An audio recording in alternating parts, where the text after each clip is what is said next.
अस्सलाम वालेकुम student, how are you? I hope you are all fine.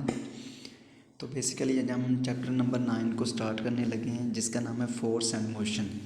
यानी आज हम जिस चैप्टर को स्टार्ट करने वाले हैं उसका नाम, चैप्टर का नेम है फोर्स एंड मोशन। यानी फोर्स क्या होती है और मोशंस क्या होती है, यानी इस चीज़ को हम डिस्कस करेंगे इस टॉपिक के अंदर।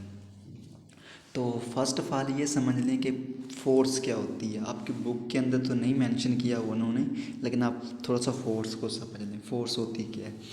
अब किसी भी चीज़ को पुश करना या पुल करना।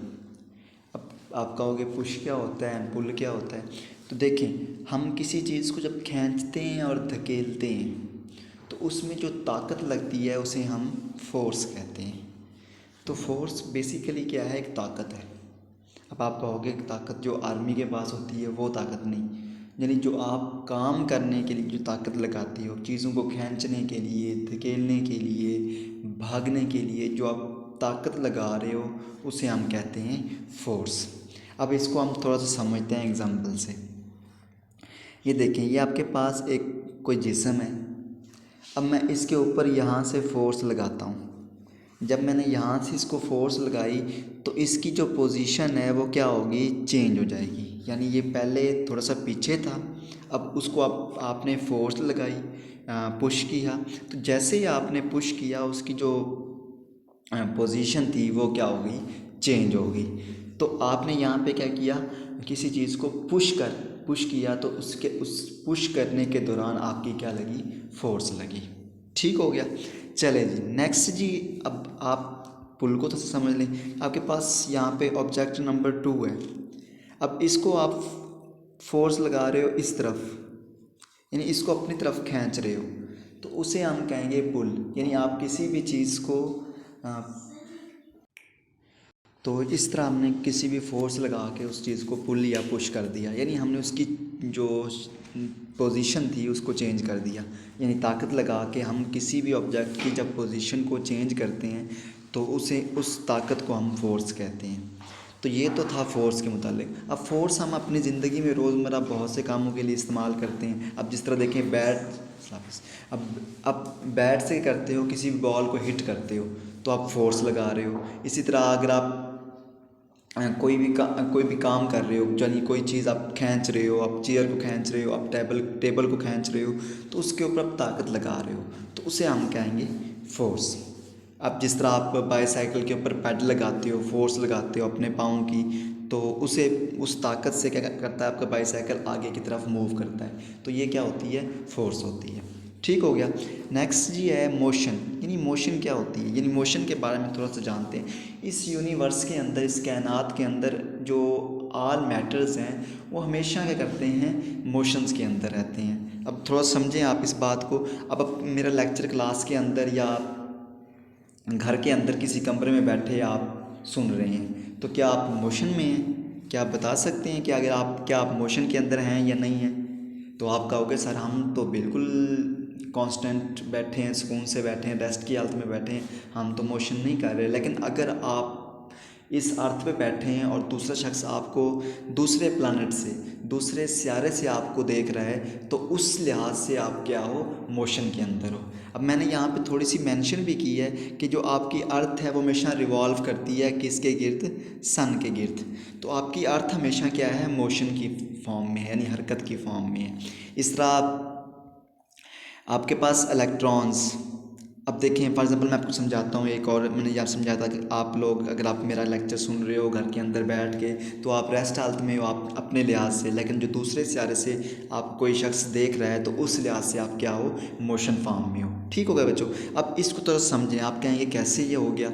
तो आप देखें, एक आप ट्रेन के अंदर जा रहे हैं, तो आप ट्रेन के अंदर बैठे हैं, तो आप क्या हो? बेसिकली रेस्ट की हालत में हो, लेकिन जो बाहर आपकी ट्रेन से बाहर एक शख्स आपको देख रहा है, उसके एंगल से आप क्या हो? मोशन के अंदर हो। तो सेम यही एक बात है कि आप ज़मीन के अंदर बैठे हो, ज़मीन के अंदर बैठे हो सॉकिन हालत में, यानी रेस्ट हालत में, लेकिन आप आप दूसरे जो सितारे के, अगर आप मून के ऊपर या किसी और जगह जाके देखो तो अर्थ आपको रिवॉल्व करती नज़र आएगी।